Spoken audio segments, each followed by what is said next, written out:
My name is Peg Vershawn, and I am the Director of Programs at CURE, Clean Up the River Environment in Montevideo, Minnesota. Our shared goal with this series has been to amplify the stories of people who are using conservation practices and have important regenerative potential while reducing the impacts of climate change. These practices improve soil health and water quality. They grow deep connections to the land and those who came before them. These stories are from practitioners, people with boots on the ground and soil underneath their fingernails. Together, these storytellers are from different backgrounds, cultures, and generations. We're at a critical moment where we need to hear the perspectives of path builders who are catalyzing change in themselves and for their communities through the work that they're doing on the land. Today, we have Bryan Simon from Lakeside Prairie Farm near Barrett, Minnesota. He's going to share with us how he and his family are blending their love of prairie, water, and farming into a viable livelihood. We will discuss the challenges of returning conventionally farmed land to a restored prairie for grazing while caring for the land and the water. We'll explore Bryan's experiences and education that led him and his family to take this leap, purchasing their own land and launching their family into this farming operation. We're going to begin with a brief introductory video.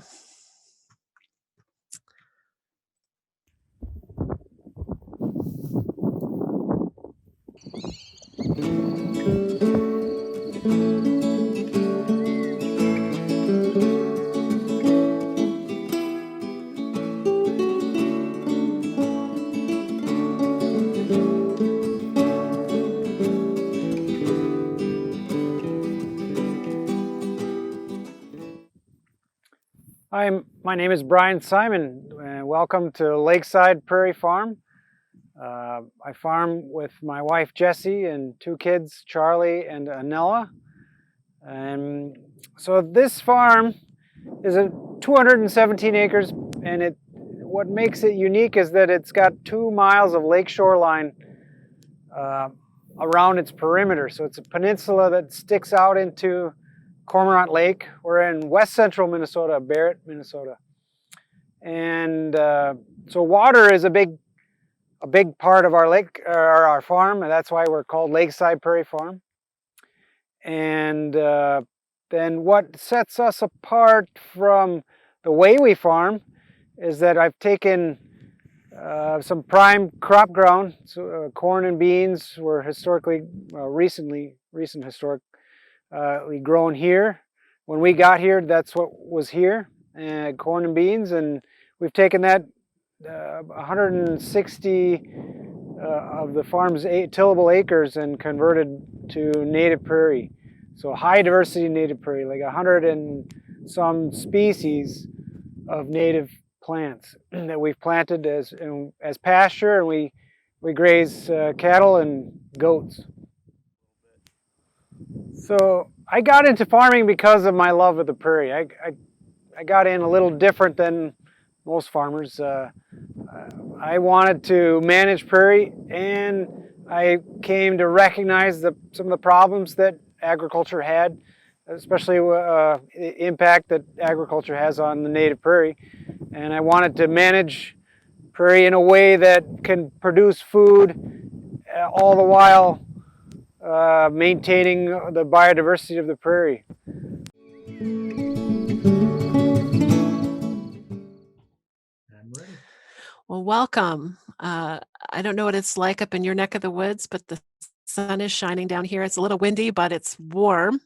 Hot. And is it hot?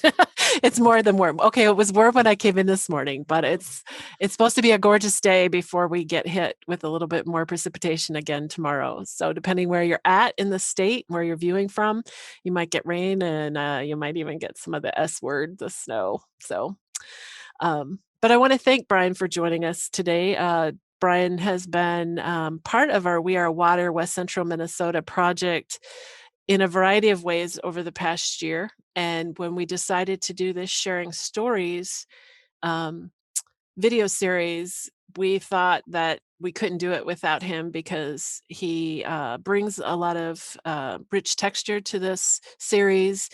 He's doing some amazing work up in his part of the state, as well as being an alum from the University of Minnesota.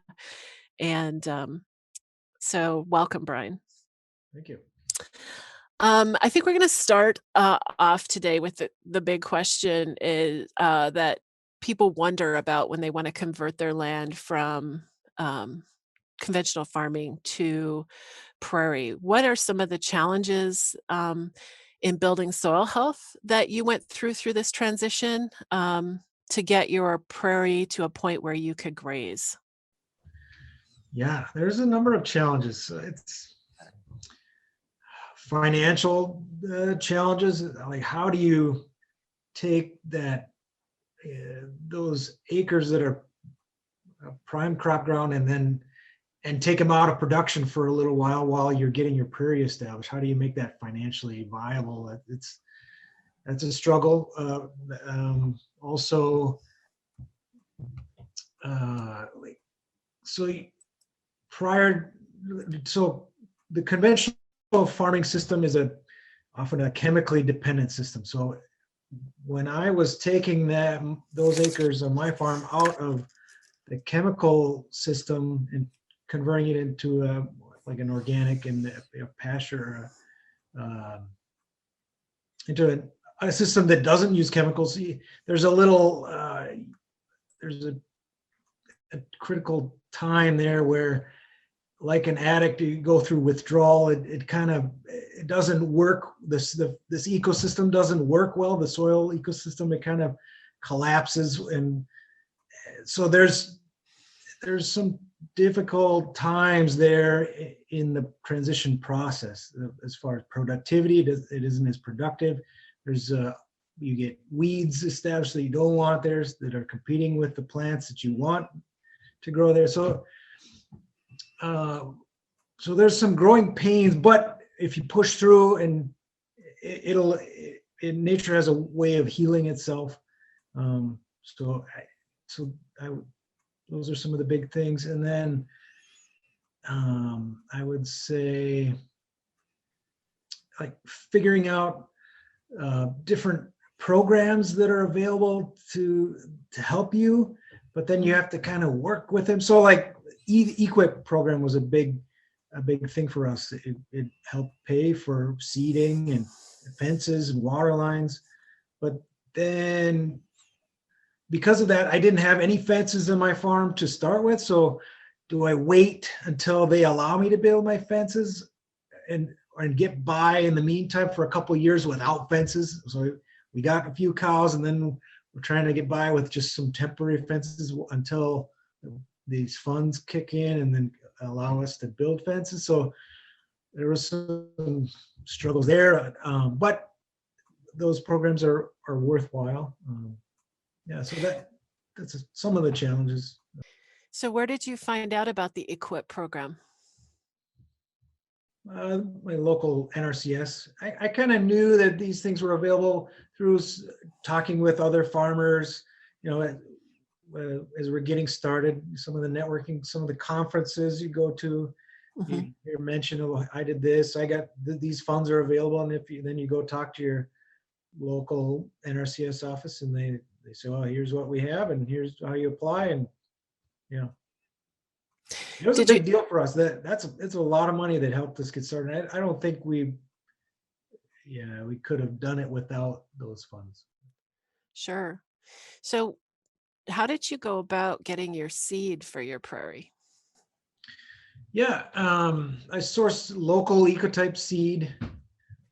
So probably I used maybe 4 or 5 different seed companies that I would send them a list of what I wanted, and they would say, here's what we have, and here are our sources. And then I would put together a big spreadsheet and pick and choose which species I wanted that had the local ecotypes, and then cost is a factor. So our mix was probably 110 different species, and we were planting according to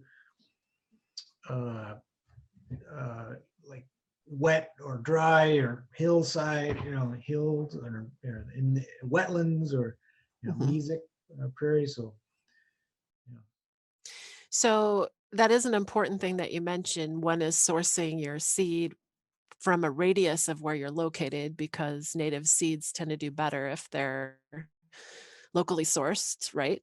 Yeah.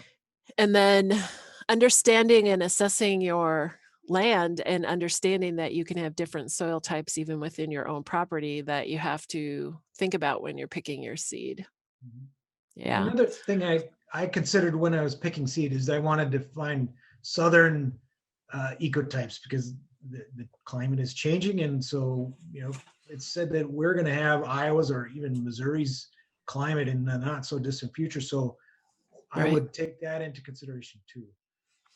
Well, that actually is something that most people don't think about, and I know that some of our partners in the DNR and other agencies have been talking a lot about that transition of biomes, and really looking at Midwest tallgrass prairie, like from Kansas and that area, moving gradually up this way, probably quicker than we really think it is. And so that is an important consideration.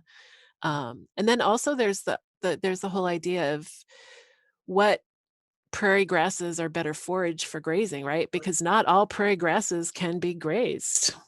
Yeah, I also uh, put some thought into that, which species are more palatable and more productive. Yeah. Yeah. Well, I think it's amazing, and, one of the other really beautiful features of your property is, the lake that is adjacent to your property. Can you tell us a little bit about the lake, and, are you able to use that lake for irrigation or to water your animals? I no, I don't use it. I mean, they'll have access to the lake so they can drink out of it, but I have a well with water lines that EQIP funded, and then so I have water available, clean water for then they pretty much just drink that. They prefer the cleaner, fresh, source of water Right. as opposed to the lake. But I want my animals to. I want to have animal impact on the lake shore. Mhm. So it's not.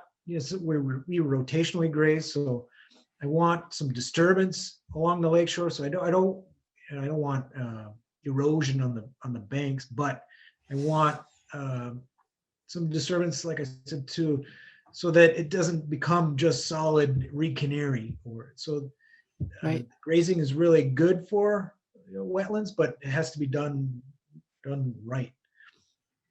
Sure. And so this lake, it's a 900-acre lake, but I'm a water quality or assessor, a volunteer. So I go out and measure the water quality of the lake, and it's really bad.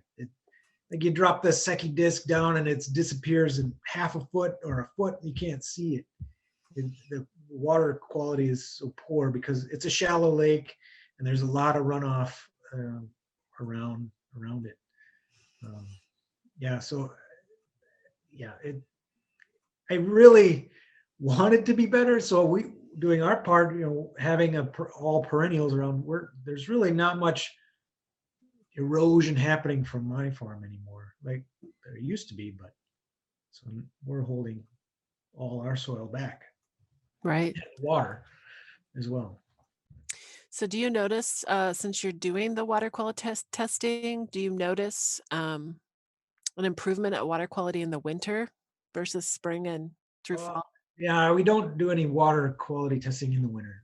It's just a summer activity. But Okay. I would imagine, yeah, that there there's no runoff really coming off in the winter, so there's not much sediment getting deposited into the water in the winter. Mhm. Sure. Well, as an alum of the University of Minnesota, um, how has your degree and your love of wetlands informed the relationship you have with the water and the prairie? You've talked a little bit about that, but can you share with us a little bit more about your background and maybe how that's kind of motivated you or inspired you to take on this adventure? Yeah, so I have my undergrad at University of Minnesota Morris, and I also have a master's degree in ecology from South Dakota State. And it was really at Morris that I first fell in love with the prairie. I volunteered at the U.S. Fish and Wildlife Service office on my senior seminar project. I was doing some prairie stuff, and I was out with the wildlife biologist doing some inventorying of native prairies. So she taught me all the plants, and then I was going around just looking and identifying plant species, native species. So once you learn that to identify individual species, and that you recognize that you can put a name to all these plants, and you come to appreciate that they have a place there, that like it's not just like they become like friends to you. It's especially the rare ones, like, oh, it's something really interesting to see, and that they have a place in the whole system, and you learn to see how they interact with one another, and the insects and the birds, and it all functions as a system. And then to see the impacts of agriculture and how agriculture is kind of degrading the prairie and the biodiversity. And yeah, that's how I came to want to manage prairie in a way that it benefits agriculture. So blending, producing food and have prairie, and have them both working well together at the same time. That's my goal here at this point. Well, you've kind of segued into my next question a little bit. So now that you've been working on the land and getting it suitable for grazing, can you talk a little bit? You mentioned in the introductory video that we showed at the beginning that you have cattle and goats. I imagine sometimes your animals change from season to season, but can you talk a little bit about you've got a great website that kind of tells the story of how you started your place, and it talks about you having animals that you market and sell. Um, Once you got to the point where you got animals that are coming off the land, can you talk about being in rural Minnesota, where you're located, and the type of quality of meat that you're raising, what it was like to find a market for that, and how you do that? Sure. So it's tough to sell, to direct market locally. There's plenty of gardens and local people raising a few head of beef or whatever, and so there isn't much of a market here. We sell a few quarters of beef to our neighbors, but not many. Most of our customers are in the city center, Fargo, the Twin Cities, St. Cloud. But yeah, so when we first got started, we were selling vegetables, and we had a CSA. We were selling chickens and pigs, and yeah, so we've tried a bunch of that. Farmers markets, they didn't really pencil out all the effort to sell at farmers markets. Try to sell locally. That was that's what I wanted to do. I wanted to sell locally, but we just couldn't get enough people, and it wasn't worth the time to go to those farmers markets, those local ones. Mm-hmm. Yeah, for all the effort you put in, you don't get enough in return. So yeah, so we don't do any. We've tried wholesale markets, some restaurants, but that hasn't panned out either. Like we tried a restaurant in Alex and in Alexandria, and a restaurant in Morris, and we kind of got like they backed out on something. So we made some changes to our operation to accommodate them, and then they disappeared, and we were left with all this meat that we had. Yeah, it's a struggle to direct market. Yeah. I think it really brings to light that there are different ways to raise produce. There's different ways to raise chickens and eggs. There's different ways to raise meat. And sometimes the way we raise those products can um, be good with the land or for the land, and sometimes they can be extractionist to the land. And I think, if I hear what you're saying, really, if you are doing this with the intent that you're building soil and you're protecting water quality, that it means that you're raising your animals differently and you're raising your vegetables and produce differently if you choose to do that. And sometimes that isn't the cheapest or the quickest way. Sometimes it takes more time. Sometimes it's more labor to do it in a way that is ecologically sound. Would you agree? Oh, absolutely. So it's more work, and so it costs more. Mhm. And who appreciates that difference is that I think more the local people don't as much, that don't recognize the why our products cost more than at the supermarket.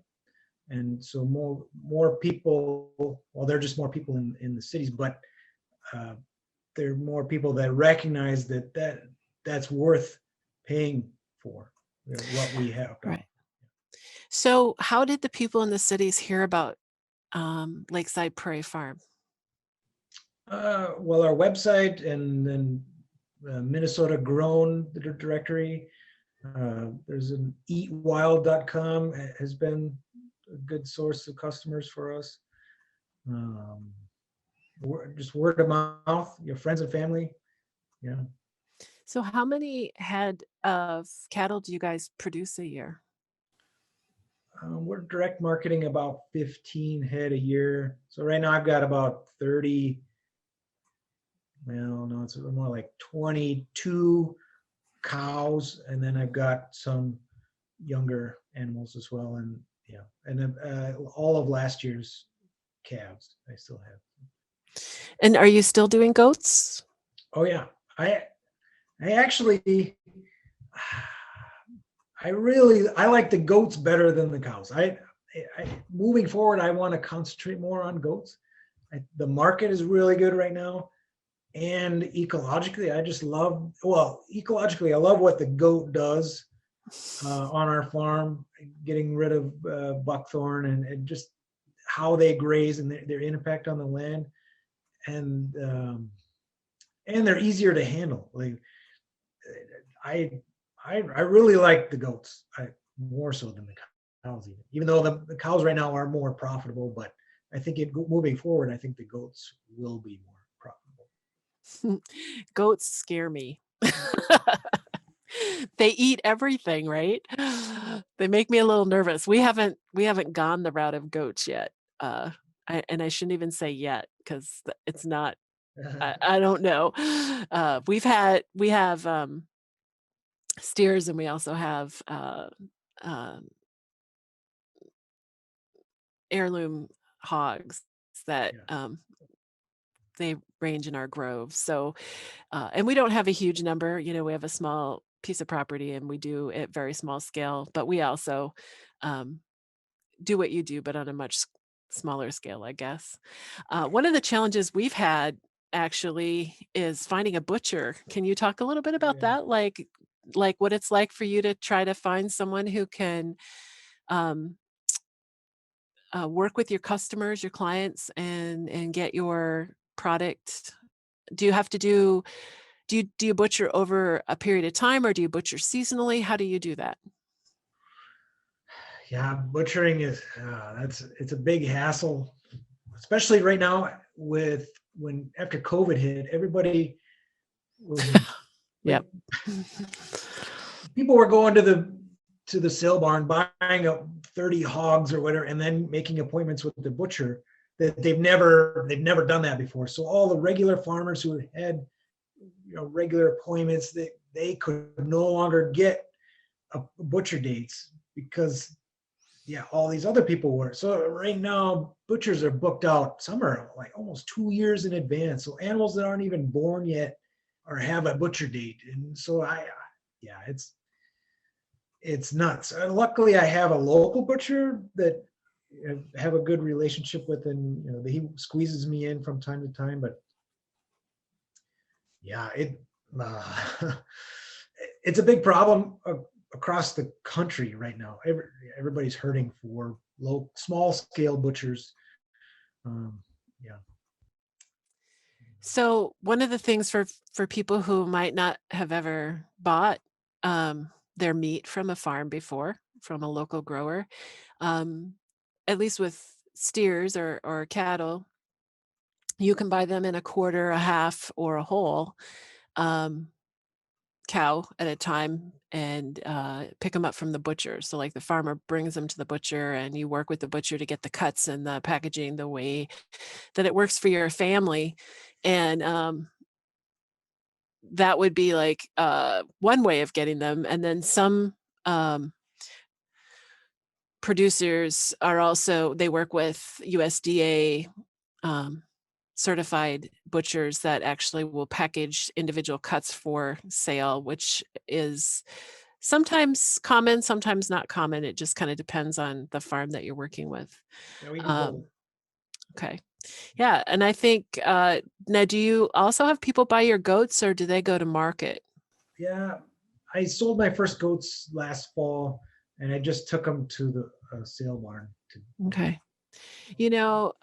With the regeneration of cheeses, artisanal cheeses, there's in rural Minnesota, there's more people raising goats for their milk for cheese production, which I think is interesting. We have a neighbor that's been doing that for about 3 years now. And I think that that's kind of an interesting also um, idea, a lot more work and a lot more regulation than just raising them for meat. But it's nice to know that people are bringing back some of these practices that were seemingly lost, in the 70s, 80s, and 90s. So it's kind of interesting to me.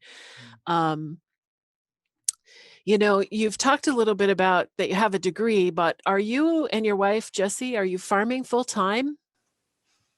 I am farming full time. Okay. She's a school teacher. Teaches Okay. first grade, So that kind of helps stabilize income on for your family. You have a couple kids, and I love seeing pictures of them out on your farm. As you're farming, like, do you talk to them about what you're doing? Like, do they ask? Are they curious, or are they oblivious?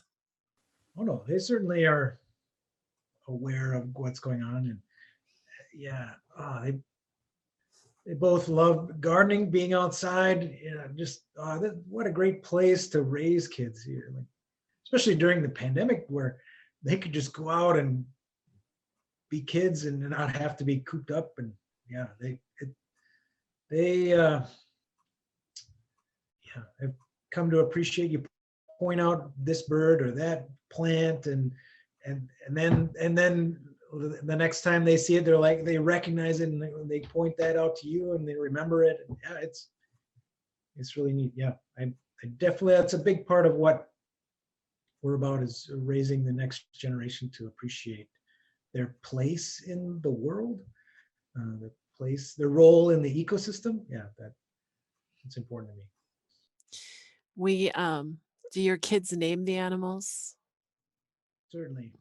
My kids do too. We never tell them which one comes back from the butcher. They never know which ones got sold and which ones come back to us. But it is kind of, interesting conversation sometimes, like when you're doing chores and they're complaining about chores. Mine are teenagers. Yours not quite at that age yet, but when they're helping out with chores and things, and we have a conversation at the dinner table about, why we do what we do. And mostly, quite honestly, and I would have to say we do it for them. We uh, bought our farm late in life, and my husband was raised on a farm, but it was a different type of farming operation. It was a small dairy in the Marshall area, and it was his dream to have a farm and raise kids outdoors on a farm, and which a lot of people have that dream. And um, to be able to raise our own food, he was always an avid gardener, but just got into animals when we purchased our property. And it takes more work, but it is so much better. And I think, like you said, with your kids, if you can teach them about what you're doing, whether it's what you're planting and growing for food, or even just as you're restoring the landscape, and you can talk about why you have birds now that you might not have had before, or um, different prairie plants that are coming up. Um, I love getting my youngest is kind of a prairie hound, and we'll be doing something in the house or in the yard, and I'll hear this, "Mom, come and check this out." And she'll have found something that she recognized from a previous season. So that is kind of exciting. You talked about buying your land. Were you from the Barrett area originally? No, my grandparents were from Morris, Okay. which is pretty close. But no, I grew up in St. Cloud. My wife and I are both from St. Cloud. Um, yeah, So you and my never grew up with a farming background then? yeah. So my grandparents farm. Okay. And So so are they still alive today? yeah, they are. So what are the conversations like with you and your grandfather then?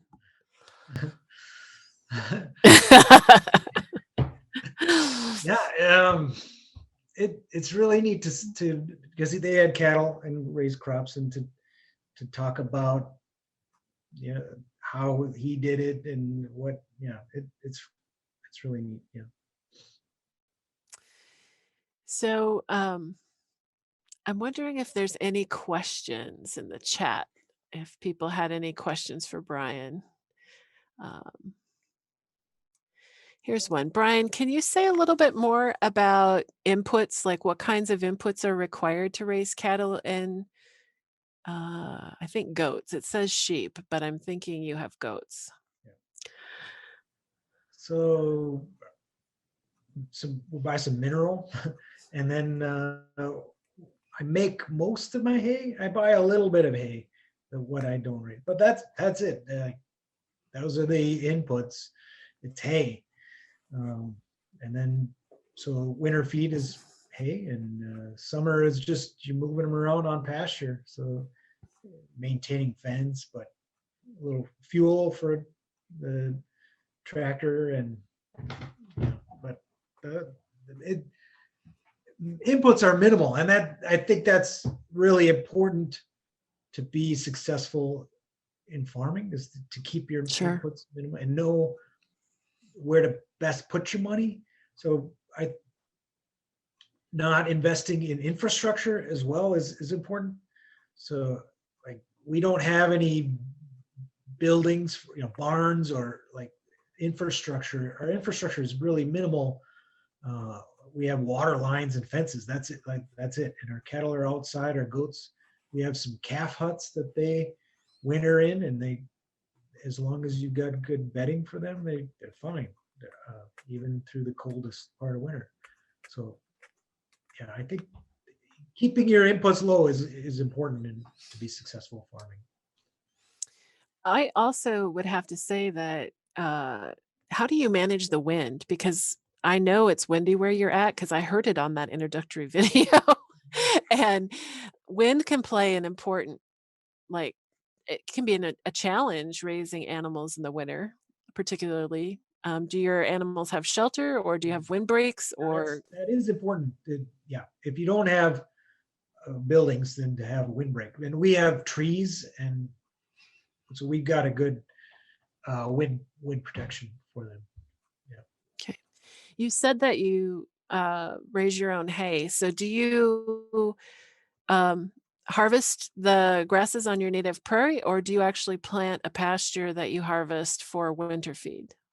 Yeah, we've got 20 acres of that I have in a grass alfalfa mix. So it's Okay. not native, but that I hay, and then I've cut hay on some DNR land as well. It's Okay. really tough making hay on that because of the gopher mounts. But I've cut hay for a number of years on that, and I rent a small acreage for hay off the farm as well. Um, So one of the questions in the chat comes from Troy at University of Minnesota Morris, and he wants to know, where do you want to go next? Like, what is there something with your land or your operation that you want to try that you haven't tried yet, or something that you're excited about that you want to try? yeah, the goats, like I mentioned a little bit, I want to ramp my goat herd up, and so these goats are kind of a brush goat. They're Spanish goats, and so they're hardy and they're good at removing buckthorn and eating things that I don't necessarily want. So like thistles or um, the undesirable species. They're that's what they're good at. And taking my goats and grazing on other to get rid of people's buckthorn. That's an enterprise that I did a little bit of that last summer, and I think I'm going to expand on that to move my goats around to other people's problem areas. Yeah.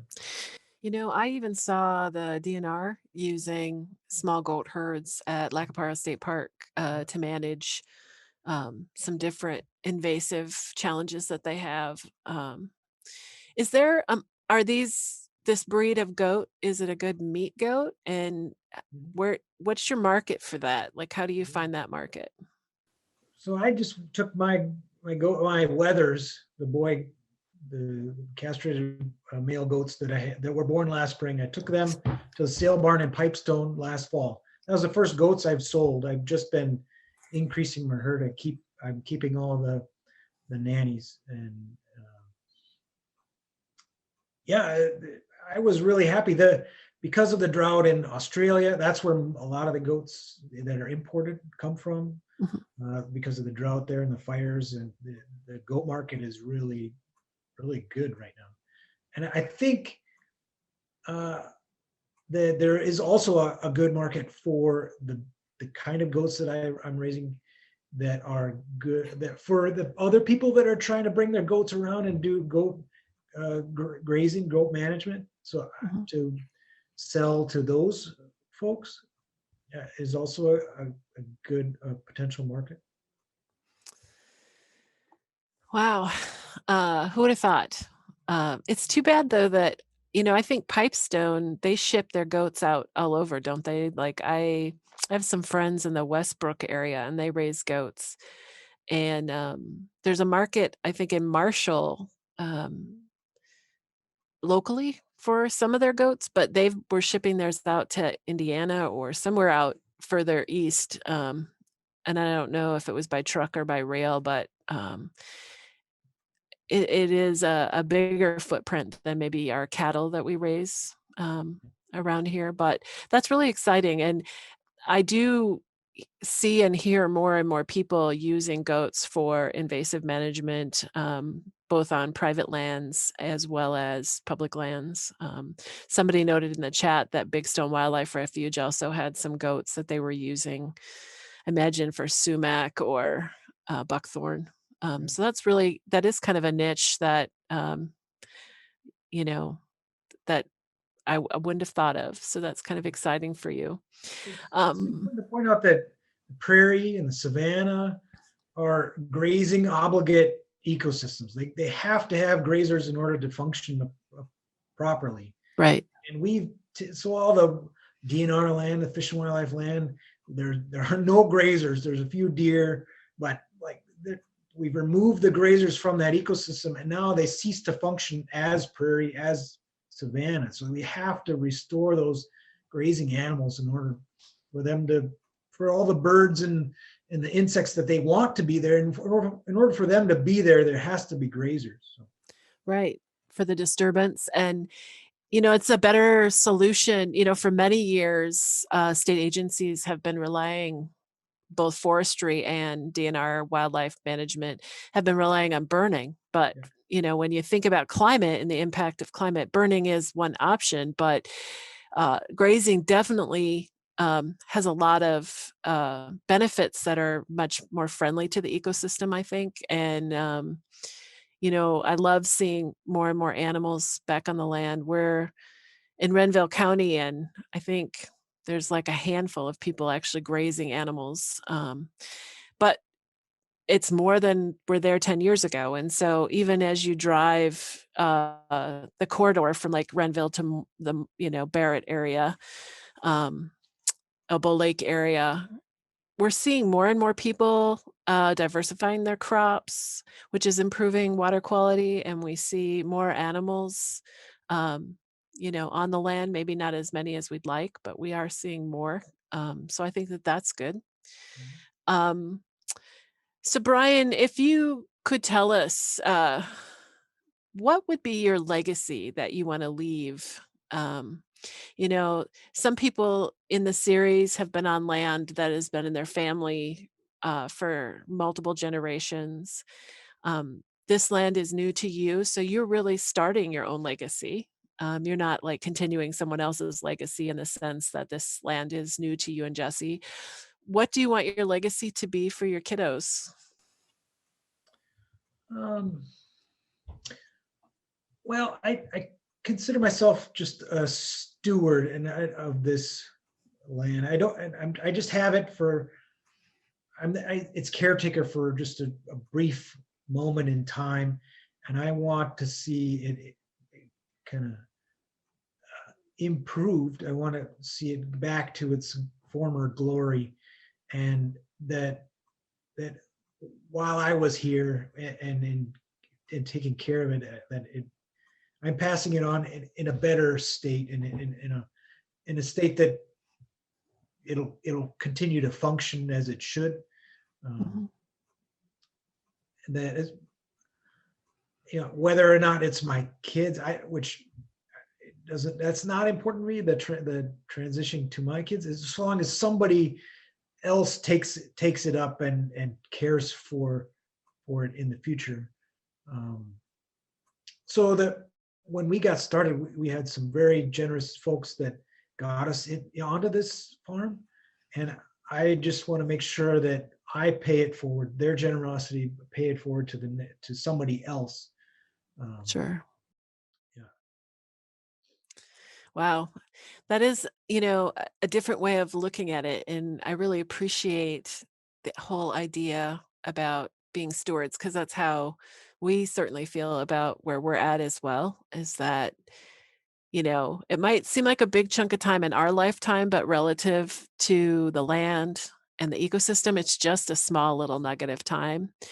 And I think we have the opportunity to really create curiosity with our neighbors. And It's interesting because there's a generation that we see that drive by our farm just so they can see the animals grazing on the pasture, because that's what they remember as children, and it's not really something that is around our area a lot. And so, we know that what we're doing is not only good for us, but good for the next generation, and that is important. So I really appreciate you also feeling that same way, because I think it's gonna take a lot of us to really maybe, um, have that mindset to make a difference for where we go, ecologically, because, um, we're seeing so much impact with climate. We're seeing what a monocrop culture does to the land and the water, and, you know, I love seeing more people doing cover crops out there. I love seeing animals out on the land, and so I think the more of us that are out there and doing things differently, and that's really what this series is about, is lifting up people and how they're doing this differently and what they're thinking about, because I think there's common threads through all of the folks that are in this series that we're lifting up about caring for ecosystems. So I just want to thank you and Jesse, for the work that you're doing up there. And thank you for being part of the series and joining us today. It's been a pleasure to have you and learn more about your operation and your farm, Bryan. I also need to lift up a few other folks and partners in this work. Troy Goodnow in the Office of Sustainability at the University of Minnesota Morris campus, Judy Johnston at the Stevens County Soil and Water Conservation District, Brian DeVore and Robin Moore from Land Stewardship Project. Brian helped us with the videoing of the video clips that we show at the beginning. And then the Regional Sustainable Development Partnerships at the University of Minnesota Extensions Program helped us with some funding for this. Thank you for joining us today, everyone who is on today. And our next video is going to be on Tuesday, March 30th, again at noon. And we'll hear from Jessica Blair on Fire Rock Farm near Starbuck, Minnesota. Remember that these webinars will be available on the Cure YouTube page or YouTube channel. You can probably find it on our website too. And you can share these with your friends and your neighbors. Our first video with Abby Dickhout, she is there. So if you missed that webinar, you can go see that one again. And I just want to thank you. It's been a great opportunity to visit with you, Bryan. And thanks for those who joined us today. And have a great rest of your day. Thanks for having me. Bye-bye. Bye.